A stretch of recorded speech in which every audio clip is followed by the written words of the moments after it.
Many of you have noticed this strange thing that happens in the night watches, or in the bright rush of the day. The moment you set yourself to wrestle a fear, a pain, a person, or a condition, it seems to swell, to grow a second head, to take on weight and color and voice. Try to force sleep and the mind marches. Push down the worry and it sends up reinforcements. Brace yourself against that critical boss or that stubborn ache, and somehow it becomes more personal, more insulting, more yours. You have seen that, and so have I. Do you see that? Now listen to me, because this will save you years of useless struggle. It isn't the condition that has power, absolutely none. It is our resistance that supplies the sense of power. We lend it voltage every time we tighten, argue, explain, clench, or pray to a far-off deity to come fix it. Do you see that? The appearance, whatever name it wears, lack, pain, conflict, has no self-existence. It borrows its energy from our push against it, and then, like a bad actor pleased with attention, it struts. The more we fight, the realer it feels, because our fight fastens our attention, and our attention says, "You are something to me." And so it is to us, until we stop feeding it. But remember this, and don't twist it into nonsense. We are not teaching irresponsibility. Oh no, we are exposing a hidden law so that we may live with more sanity, less panic, and more inner dominion. It is not strength to resist an appearance. That is participation in it. Strength is the authority to stand still inwardly, to refuse the contract, to let the presence be the only presence. What you resist, you keep alive. Drop resistance and the spell breaks. That is the governing line for this whole hour. Hold it. Let it question your reflexes. Let it challenge the heroics you have trusted that never brought you peace. If you ask, why does not my effort conquer my problem? I answer, because your effort is the rope the problem uses to pull you. We are going to cut that rope. In these minutes together, we will first locate the mechanism, how resistance energizes illusion and personalizes it. Then we will practice what replaces it. Not more will, but actually making contact with the presence that renders struggle unnecessary. And after that, we will bring it down into errands and offices and kitchens and sick rooms, so that no one imagines this is passivity. It is not. It is the end of inner warfare and the beginning of guided action. Never forget this. Your panic is not discernment. Your clenching is not courage. Your fight is not faith. Leave the outer condition as it is for a moment and take your hands off its throat. We will learn to relax in truth until the spell weakens. And when the spell weakens, the thing that frightened you loses its borrowed face. Then, without hatred, without judgment, you will do what needs doing, simply, cleanly, effectively, and you will find that life answers to quiet better than to fists. Do you see that? Now let us uncover the law beneath the experience, because this isn't poetry. This is practical. When I say illusion, I do not mean that the pain is a cartoon or the bill is a fairy tale. Oh no. I mean that you are looking at an outer presentation and accepting it as final authority, as if the screen were the projector, as if the mask were the face. Illusion is a misinterpretation, a verdict we sign before we have consulted the court within. Do you see that? The form may be visible, the sensation may be tangible, the words may be audible, but the authority you ascribe to them, that is the illusion. Here is the hidden law. Attention plus willpower equals hypnosis. The moment you fix your attention on the appearance as something, you begin to give it location and weight. Then, when you add willpower, your straining, your forcing, your emotional urgency, you magnetize your own consciousness to it. You stare, you push, and then you wonder why it fills the room. You have hypnotized yourself with your own gaze and your own insistence. It is not strength. It is participation in the appearance. Never forget this. Listen to the rhythm of how we do it. We fight it. We rehearse it. We name it. We predict it. And then we wonder why it persists. We fight it. We rehearse it. We name it. We predict it. Until the calendar is built around it and our speech is baptized in it. We write it into the minutes of our mind. We make it our weather report, our horoscope, our secret God. We do that. And then we ask, why won't it leave?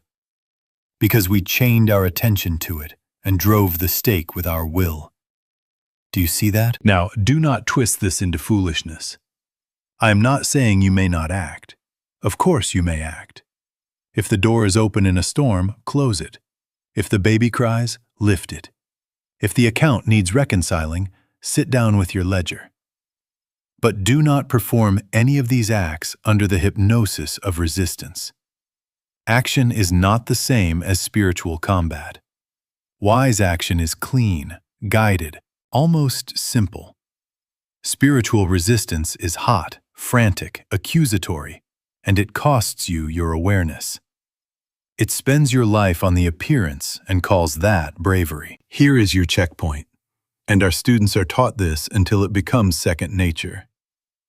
When you are mentally wrestling a thing, where is your awareness living? On God within or on the appearance without? Answer honestly, not piously, honestly. If you find that your awareness is living on the picture, then you know why the picture feels alive. You have become its breath. Withdraw that breath. The kingdom of God is within you. Your center is not out there somewhere in the noise. Refuse the contract. Let your attention come home, and let your will be stilled. This is the beginning of freedom. So mark it down in your heart. Resistance is not strength. It is agreement disguised as courage. The more you will against it, the more you weld yourself to it. Break that weld, not by more pressure, but by breaking the gaze, reclaiming attention, letting the presence within be the only presence. Then, if action is required, it will be shown to you without inner warfare. And you will find that what once enthralled you loses its spell the moment you stop hypnotizing yourself with it. Do you see that? Now comes the pivot on which your whole practice turns. And I say it to you as plainly as I can. Stop asking life to change. Stop pleading with conditions. Stop demanding with your lips or your mind that something or someone be different. Stop rehearsing speeches to God as if He were late to an appointment. Stop such nonsense, and stop such nonsensical religious teachings. The remedy does not come by asking, pleading, demanding, or mentally arguing. It doesn't. It never has. It comes by actually making contact with God. Do you see that? Petition is a counterfeit of prayer, because it assumes two lies at once, that God is somewhere else and that the appearance has power where you stand. Petition says, I am here, God is there, and this problem is real between us. And then you fasten your attention on that very picture while you talk and talk and talk about it. Well, attention plus willpower equals hypnosis, and petition is saturated with both. You bind yourself to the image you want to be rid of, and you call that religion. No, that is participation in the appearance. It is resistance wearing a prayer shawl. What replaces petition is what our students are taught to call prayer, but not the old kind. It is contact prayer. Conduct, no, contact. It is the inner act of touching reality where it already is. It is turning from the picture without and consenting to presence within. It is a posture, not a performance. It is quietness, confidence, receptivity. Be still and know. Not be loud and persuade. Not be frantic and negotiate. Be still and know. Do you see that? In that stillness, you are not telling God what to do. You are yielding to what God is, and grace, unlabored, begins to operate. Never forget this. When you ask, you are still in separation. When you contact, you are home. And at home, the fight ends of itself. You are not abandoning your affairs. You are abandoning your private management of the universe. In that yielding, the inner grace that is the only causality begins to flow of its own accord. Leave the outer life alone a moment. Come back to center. Hold yourself in quietness and in confidence. That is prayer. And when you rise, you find that the heat has gone out of the problem. The spell has thinned. And if action is given you, it is simple, clean, effective, without inner warfare. Some of you will ask, but isn't this passivity? Oh no. It is the end of useless struggle. It is action born of contact instead of action born of fear. The former is guided, the latter is hypnotized.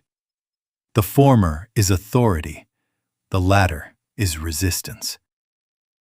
When you have touched the presence, you will know it, because the need to pressure vanishes and assurance takes its place.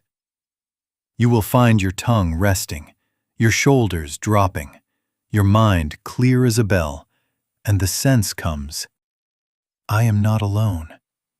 I will never leave you nor forsake you.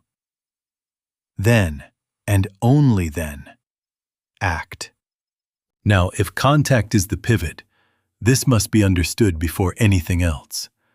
Where is this God you are to contact? Because if you imagine he is out there somewhere, resistance will still feel necessary. In a moment, we will look squarely at that, and you will discover why the kingdom is not out there to be begged, but already within you to be realized. Do you see that? Now let us face this plainly, because everything else depends on it. The kingdom of God is within you. Not up there, not over there, not waiting until you get holier or older or luckier. Within you, closer than breathing, nearer than hands and feet. Never forget this. There is no God out in the sky to be coaxed down by your many words. There is no God that's any further from you than your own breathing apparatus. Do you see that? The very life by which you are alive is the presence you have been trying to reach with your lips. You cannot reach what you already are in and of. Now watch the practical law reveal itself. If the source is within, then nothing outside can be final authority unless we, by attention and fear and resistance, sign it into office. The bill is not authority. The symptom is not authority. The face across the table is not authority. They are pictures, reports, weather passing over the sea of your consciousness. Authority is where causation lives, and causation is the grace that flows from contact with the indwelling presence. Leave externals alone for the moment. Come home to the center. When you do not lend the stamp of your consent, the picture cannot enthrall you. It may clamor, but it has no jurisdiction. Do you see that? But what about the worst places, you ask? I answer as Scripture answers. Though you walk through the valley of the shadow of death, you are not alone. If you make your bed in hell, the presence is there. If you take the wings of the morning and dwell in the uttermost parts of the sea, there also. On the mountaintop, in the hospital bed, in the courtroom, in the kitchen sink, wherever you are, I will never leave you nor forsake you. The place whereon thou standest is holy ground, not because the place is holy, but because presence is present. Do you see that? When this becomes more than poetry, when it becomes recognition, fear loses its voice. Now here is why resistance has seemed so necessary. The mind believes it is alone and must protect itself. Resistance is the tantrum of orphaned thinking. It braces, it calculates, it hardens, because it assumes absence. Oh no. Contact reveals you are not alone. Contact doesn't give you a God. Contact unveils the God that is already the life of you. The moment that dawns, the pressure to defend, to shout, to clench, to bargain drops.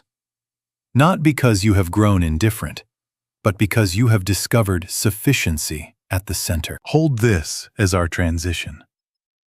Once we accept indwelling, practice becomes simple. Not tensing against appearances, but relaxing into truth. Not pushing at the picture, but resting in presence. Until grace, actually, begins to move. Then action, if required, is given without inner warfare. Resistance fades because the presence is already where you are. Do you see that? So what replaces resistance? Not denial, not passivity, not a spiritualized poker face. Oh no. What replaces resistance is a relaxing in the truth until the spell loses its voice. It is a consenting, an inner yielding that stops feeding the picture with your push and pull. It is not saying the condition is not there. It is refusing to confer authority upon it. Leave the outer picture alone for the moment. Stop trying to move it with your mind. Stop attempting to bully it with verses or to bargain with it by vows. Come back to center. Do you see that? Now watch the mechanics, because this is not mystical fog. It is as practical as sitting down in a good chair. When the mind stops shoving against the image, stops arguing, explaining, forecasting, the nervous system unclenches. The breath slows. The shoulders drop. The heat in the solar plexus cools. In that settling, a deeper awareness announces itself, not with fireworks, but with quiet. A sense, slight at first, comes, I am not alone. I am held. That is the beginning of contact. That is the atmosphere in which grace, actually, begins to operate.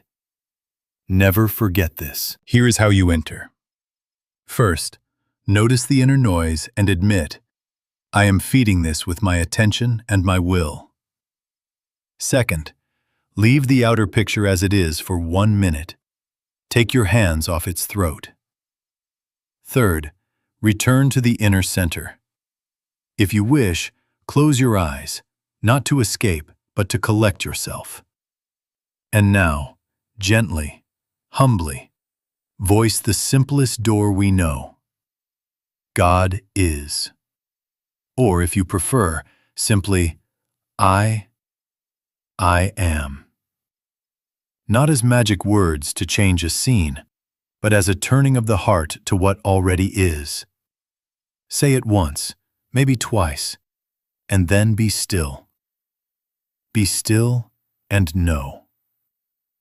Do you see that? Use this test, and our students are taught to trust it. If you repeat God is, and you feel yourself tighten, your jaw set, your chest harden, you are using truth as resistance. You are trying to club the appearance with a holy word. Stop such nonsense.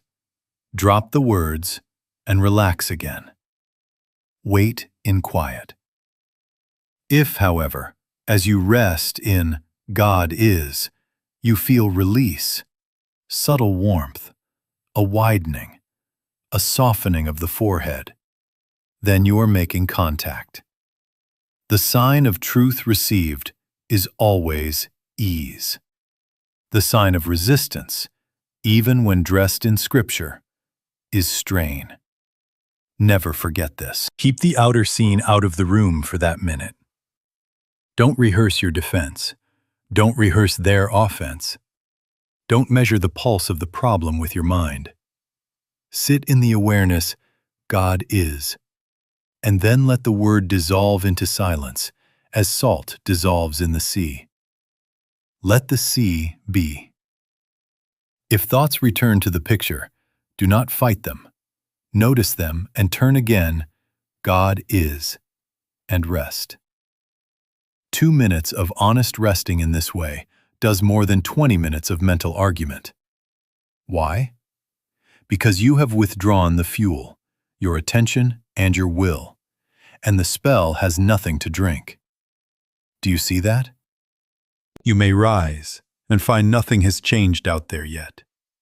But you will know something has changed in here, and that in here is where causation lives. From that quiet, if an action is given, it will be simple and clean. Make a call, take a pill, say a no, write a yes, without inner warfare. And if no action is given, remain at peace and let grace work while you tend to the next right thing. This is the method. Relax in truth until the spell weakens. Refuse to use truth as a weapon. Return again and again to God is, not to command the scene, but to consent to presence. Then watch how, without your strain, the picture begins to lose its jurisdiction. Do you see that? Now here is the protest that rises as soon as we begin to relax. If I don't resist, won't I let things slide? Won't I become careless, permissive, weak?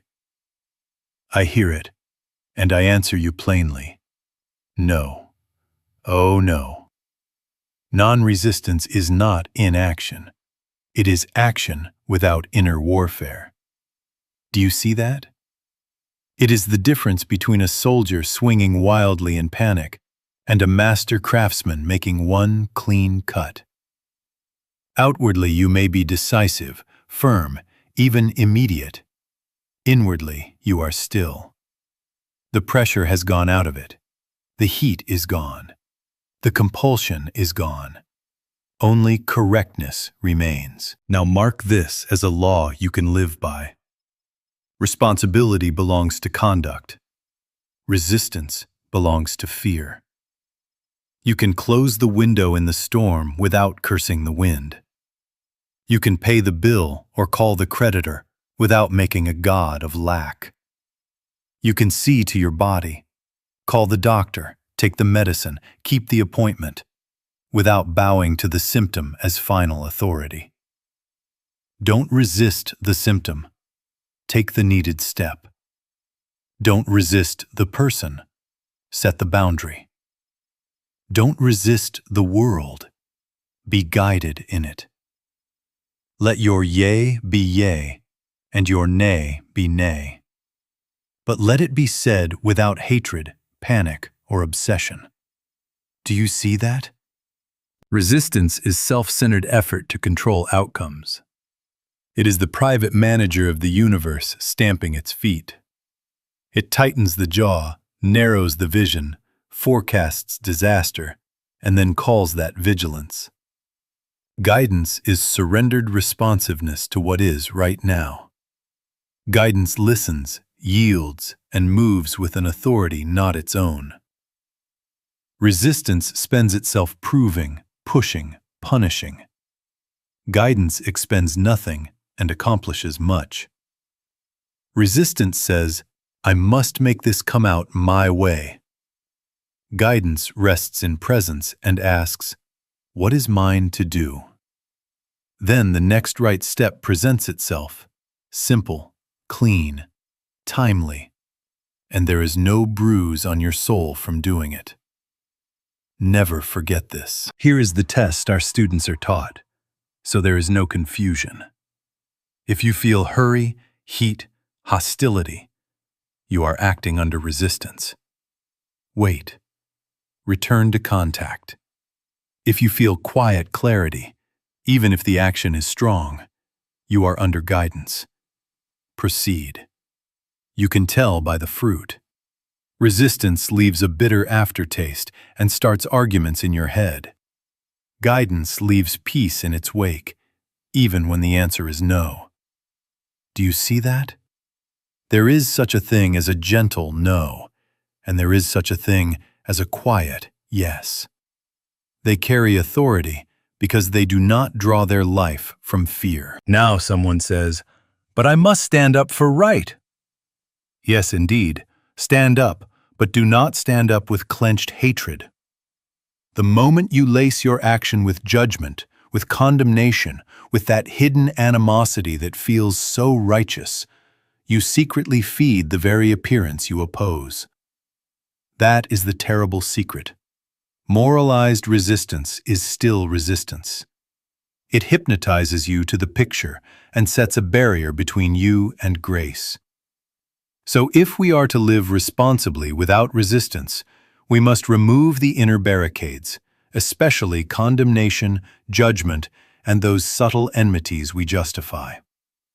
We will take that up now, because until those are released, your best actions will be tangled in their cords. Do you see that? Now we come to the most stubborn impediment of all, the secret barrier that keeps the spell in place. I say this to you out of love and long observation. Grace does not break through human willfulness. It does not force its way through animosity, hate, envy, jealousy, condemnation. These are not emotions. They are walls.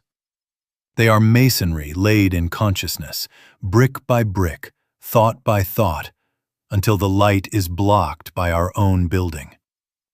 Do you see that? We cry for God to act while we mortar the bricks with our judgments. And then we wonder, why is there no answer? Because you have fenced yourself in. Grace cannot be received where you maintain a fortress of opinion and revenge. It will not violate you. Here is the twinship you must see. Resistance and judgment are twins. We resist what we have labeled evil. We condemn what we fear. And then, carrying that label and that fear in our heart, we meet it everywhere we go. The world becomes a hall of mirrors reflecting our verdicts. You rehearse their faults, and you become loyal to their faults. You nurse a grievance, and you nurse the life of the grievance in you. You condemn a person, and you chain your attention to the picture of them you hate. Attention plus willpower equals hypnosis. Judgment is the glue on the chain. Do you see that? Stop believing your judgment is protecting you. It is imprisoning you. Stop such stupidity. But they are wrong, you say. That may be so.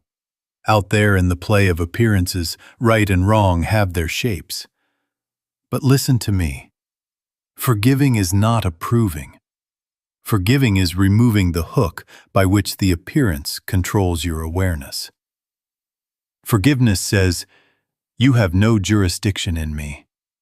I release you to God.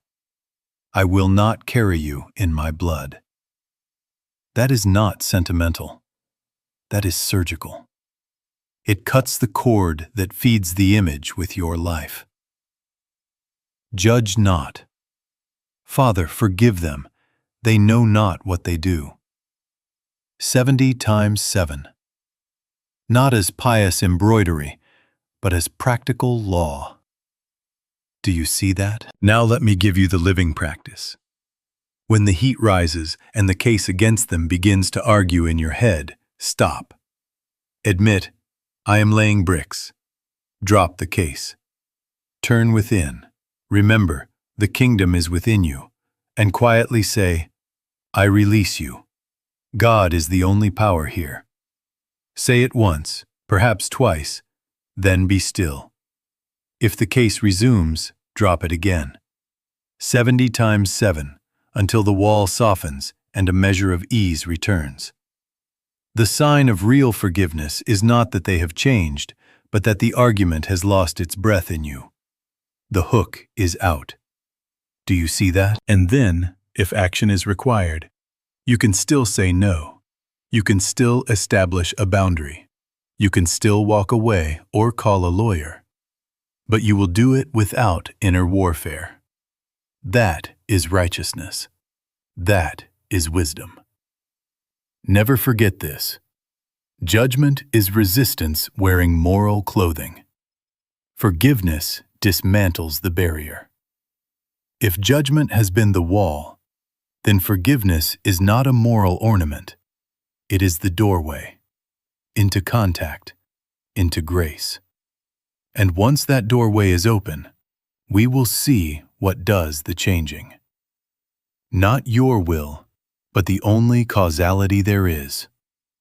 Grace. Now, with that doorway open, look and see who does the changing. Not your cleverness, not your iron resolve, not your religious speech. Grace.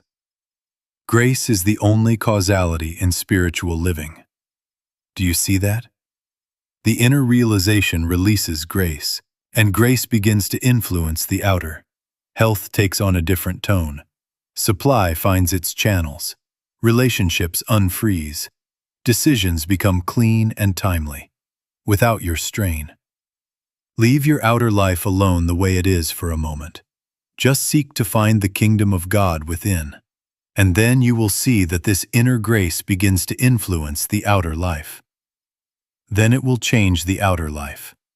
Never forget this. Here is where we go wrong, and why we live in loops. We keep fixing the effect and ignoring the cause. We fight the symptom. We replace the boss. We juggle the figures.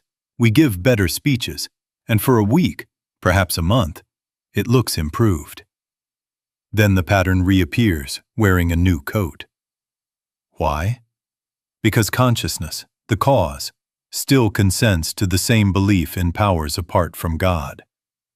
The mind still resists, still judges, still petitions a far-off deity. And attention plus willpower equals hypnosis. We keep hypnotizing ourselves to the picture and trimming the branches while the root remains untouched. Stop such nonsense. Touch the root. Contact first. Mark this rhythm into your heart until it becomes reflex. Contact first, then clarity. Contact first, then the right step. Contact first, then the outer rearrangement. Do you see that? You don't begin with the phone call, you begin with contact. You don't begin with the pill or the lawsuit or the resignation letter. You begin with contact.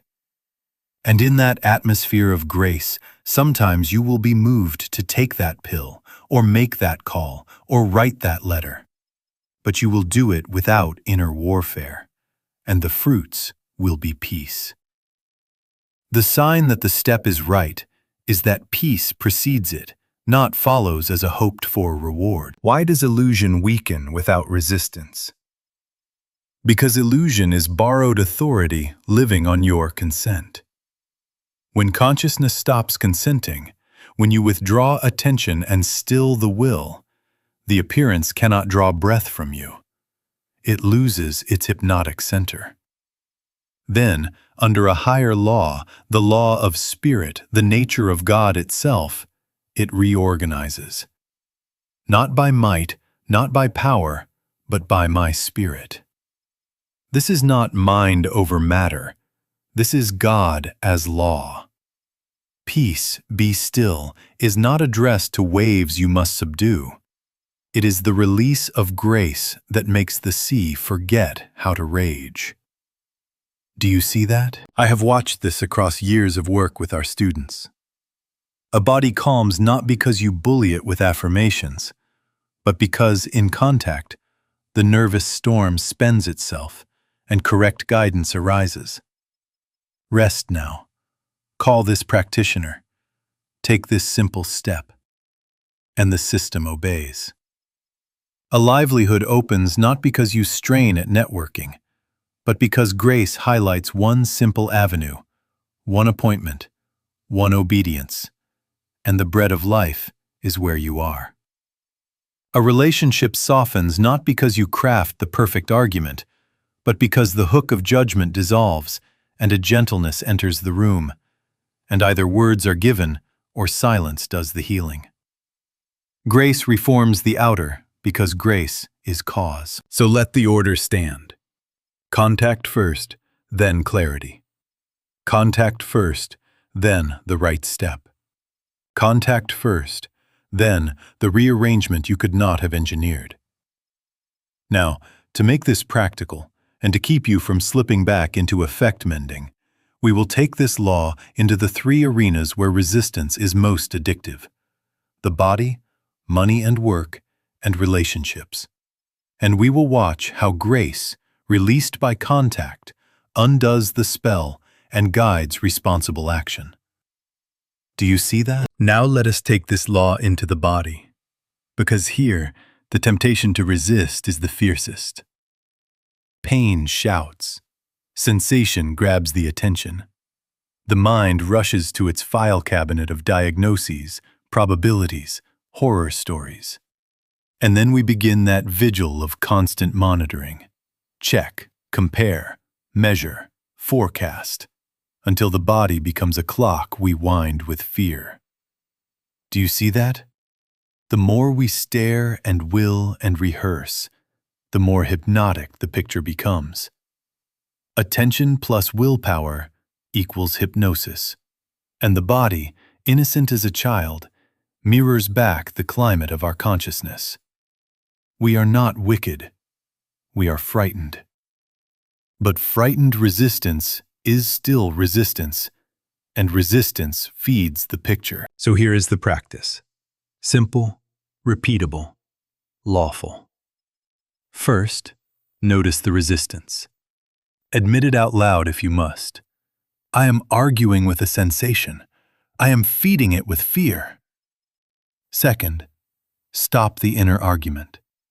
Drop the case, the naming, the forecasting, the scolding of the body as if it were a culprit.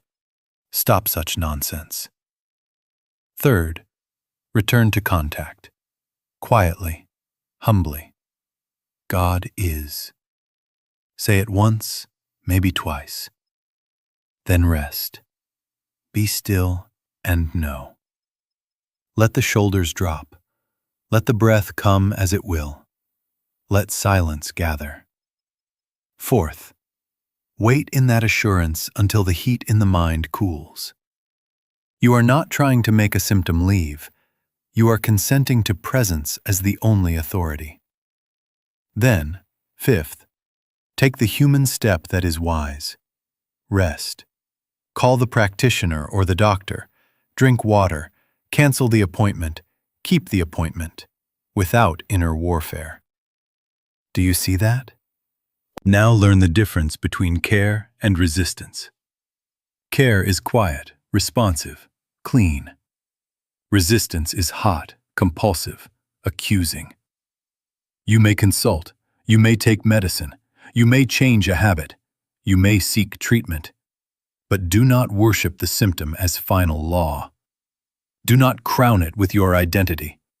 Refuse to call it my as if it were the landlord of your being. The body is the instrument. God is the life. Never forget this. Leave the outer sign to be tended appropriately, while within you refuse to confer jurisdiction on an appearance. Here is your comprehension check, and our students are taught to use it daily. Can you be aware of the sensation without naming it as yourself or your future? Can you feel the wave come and go as weather on the sea of consciousness while you abide in God is? If you can, the hook is out. The body will register that peace, sometimes by a softening or warmth, sometimes by simple quiet. And from that atmosphere, the right step appears almost of itself. If you cannot, pause longer, forgive the fear, return to God is, and rest again. 70 times 7. And yes, there will be times when you rise from contact and still choose practical measures. Good. That is guidance, not capitulation. The sign that it is guidance is peace preceding the step. The sign that it is resistance is strain, hurry, hostility toward your own flesh. Choose the former. Let grace be the cause and care be the conduct. Then watch how the body, freed from your inner combat, responds to the simplest obedience, and the nervous storm spends itself. Hold this as we move forward. The same law governs your work and your supply. In the body, resistance takes the form of panic and over-monitoring. In work and money, it disguises itself as strain, and strain becomes the very atmosphere of lack. Contact first, then clarity. Contact first, then the right step. We will see this again, and you will recognize the pattern at once. Do you see that? Now take this same law into your work and your supply. Because here, the modern form of resistance has dressed itself in good manners and productivity slogans, and looks respectable, while it steals your rest. Worry is its voice. Hustling from fear is its posture. Compulsive control is its religion, and underneath it all is a superstition. That supply is outside you, scarce, and must be chased down before someone else gets it. Do you see that? That whole theater is attention plus willpower equals hypnosis, with the bank balance or the inbox as the swinging watch. Hear me with love and with authority. Supply is not a pile of matter. Supply is the activity of grace. It appears as right ideas, right timing, right recognition, right place, right people. And it appears to you because the kingdom is within you, where causation lives. Never forget this. Leave the outer chase alone for a sacred minute and come home to contact.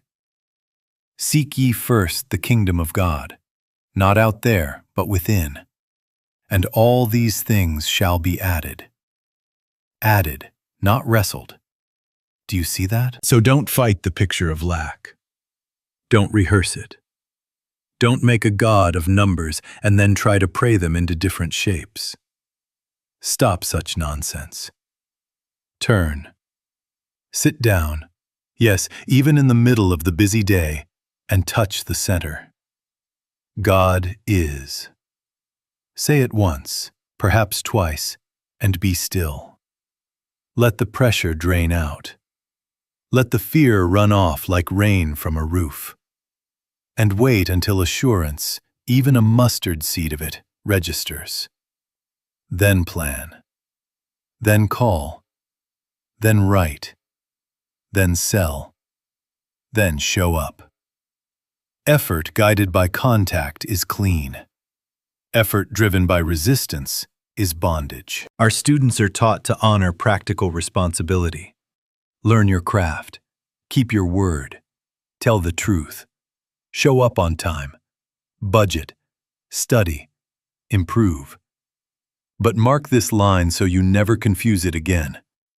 Planning, skill, honesty, and effort are good conduct. Strain and dread are not guidance. They are hypnosis. If you feel hurry, heat, hostility toward yourself or the market, wait. Return to contact. If you feel quiet clarity, even with a strong step, proceed. Peace precedes the step that is given. Do you see that? Watch how grace arranges what your push never could. A letter lands at the right desk. A conversation you didn't plan opens the door. Yesterday's no returns as today's yes because the season has come round. You didn't move the world. You removed your resistance, and grace moved. Not by might, not by power, but by my spirit. And now, notice where the spell clings the tightest, where supply and work cross into persons, where a face carries your hope or your fear. Relationships make resistance personal. Judgment and animosity feel justified there, and so the hypnosis deepens. If our work is to be truly free, forgiveness must break that cord. We will take that up next, and you will see why inward release, not righteous pressure, is the key to harmony with your brother, your sister, your boss, your partner. Do you see that? Now bring this law into relationships, because here resistance puts on its most convincing mask. We don't just resist events, we resist persons. We rehearse their offenses until we can quote them like scripture. We argue with them in our heads at 2 a.m. We try to bend them with mental pressure, coaching them, correcting them, condemning them in silence. And then we carry the whole drama as a burden on our back. Do you see that?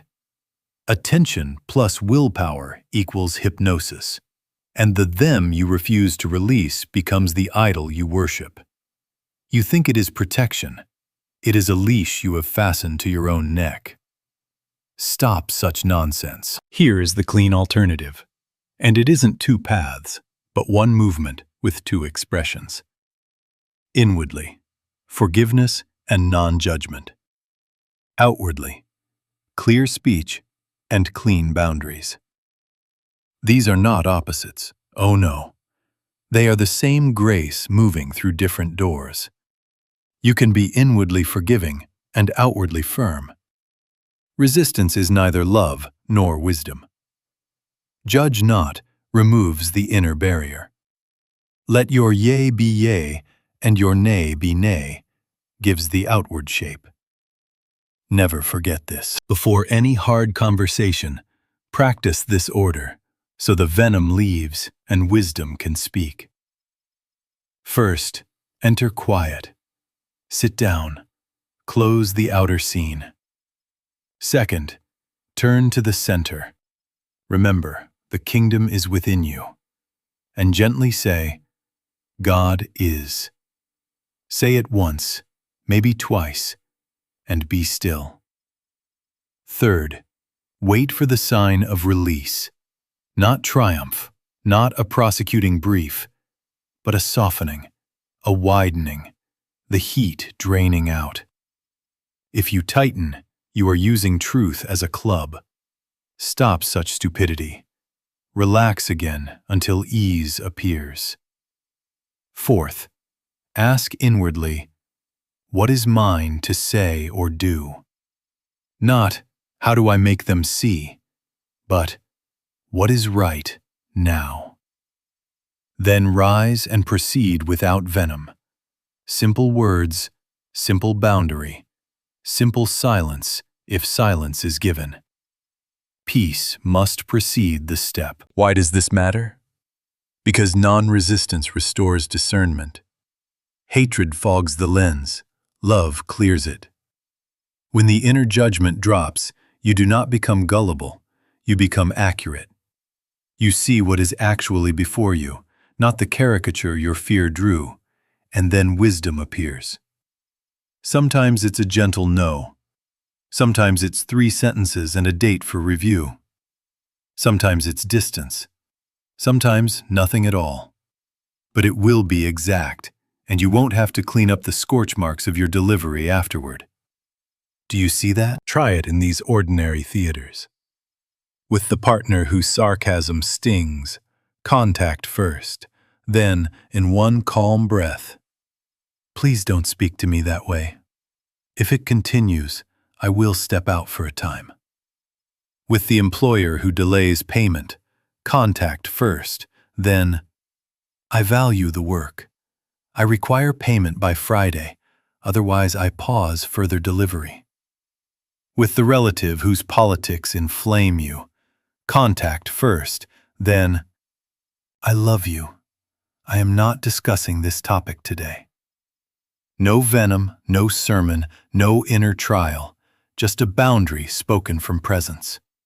The hook is out, and strangely, either the temperature drops or your feet know where to walk. Not by might, not by power, but by my spirit. Hold this now as our handrail into the close of our work.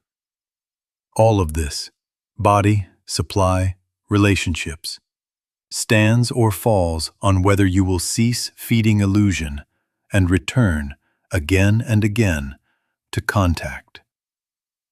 So we will distill the whole practice into one simple daily discipline, short, repeatable, lawful. So this does not remain theory, but becomes lived demonstration. Do you see that? Now let us make this so simple you cannot miss it. Our students are taught a short rhythm, repeated through the day, until it becomes breathing for the soul. Several times a day, on waking, mid-morning, noon, late afternoon, and before sleep, stop. Be still. Close the outer scene for 60 seconds, 90 at most. Feel the breath without commanding it. Do not improve it. Witness it. Then, softly, almost like a bow within yourself, acknowledge, God is. Say it once, twice if needed, and then be quiet. No petition, no mental pushing. Wait until the inner tightness eases, even by 1 degree. That easing is the sign. Do you see that? Then resume the day, but with one rule. For the next few minutes, leave the outer alone. Don't fix. Don't answer the message that feels hot in your hand. Don't draft the speech you will later regret. Hold an interval in which you let grace come forward. When peace precedes the step, take the step. If the pressure returns, pause again. God is. 70 times 7, until it is reflex to stop feeding the picture and to let the presence claim its own. Now set a watch at the gate of your heart. Judgment, criticism, resentment, these are the trespassers. The instant you catch one stepping in, do not decorate it with righteousness. Expel it. How? By forgiveness. Not as virtue signaling, nor as sentimental softness, but as spiritual physics that removes the barrier. Quietly say within, I release you. God is the only power here.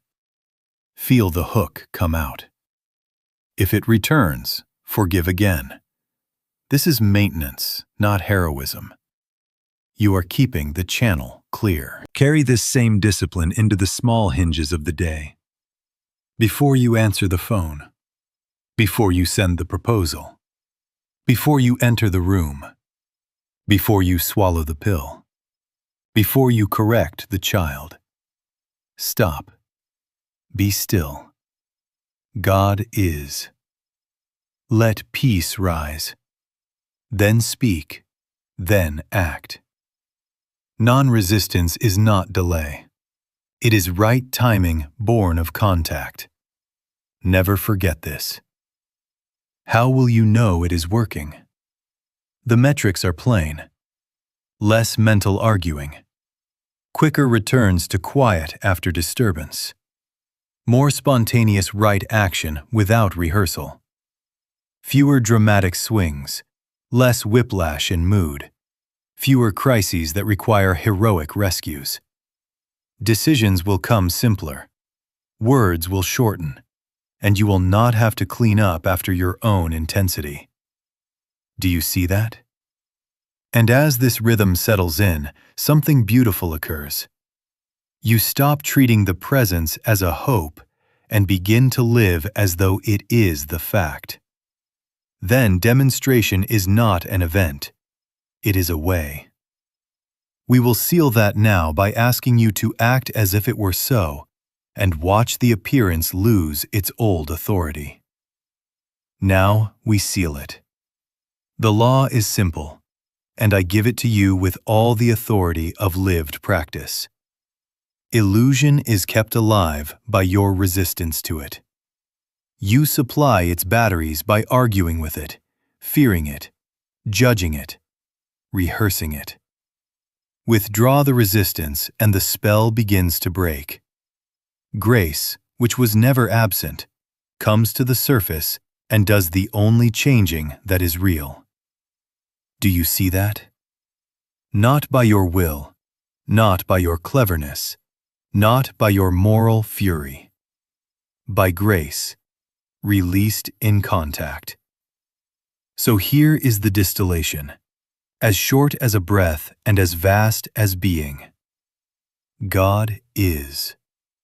Not as a doctrine to defend, not as a line to embroider on pillows, but as the felt recognition of presence, here, now. Closer to you than breathing, nearer than hands and feet. The place whereon thou standest is holy ground, not because you made it so, but because you discovered what was already true. God is. Whisper it inside, and then be still. Let it register. Let it rise as assurance, not as noise. Do you see that? Now, for embodiment, take this into the very next problem that comes to your door. When the email barks, when the symptom pricks, when the face frowns at you, stop. Refuse inner warfare. Lay down the mental weapons. Drop the case you are preparing. Turn within and make contact. God is. Say it once, maybe twice, and then wait. Wait until the heat drops, until there is a measure of quiet. Then take the right human step. Simple, clean, timely. Make the call. Speak the sentence. Take the pill. Decline the invitation. Send the invoice. But do it as one who is kept, not as one who is cornered. Then let the outcome unfold under grace. Stop such nonsense as herding results. Grace is the shepherd, and you are the sheep who know the voice. Do you see that? And be reassured, because I speak to you in love. This is not perfectionism. This is practice. Every return to contact is a victory. Every act of forgiveness is a freeing. Every small relaxation is a new opening for grace to prove itself. If you fall back into struggle at 10 o'clock, come home at 10:01. 70 times 7. The habit of resistance can be unlearned. The habit of contact can be formed. The measure is not that you never wobble. The measure is that you wobble to the side of God. Quietly, repeatedly, faithfully. Now I ask you this final checkpoint, and answer it inside yourself. Do you see why struggling never saved you, but contact always begins to? You have tasted it today. A little quiet and the atmosphere changes. A little forgiveness and the hook is out. A little trust and a way opens you could not have scripted. So act as if it were so. Walk out of here as if God is present where you are. Speak as if God is the only power in the room. Work as if supply is the activity of grace. Rest as if the everlasting arms are underneath. And watch. Watch how the appearance cannot hold its old authority in the face of realized presence. God is. God is. And in that is your freedom. Go in peace.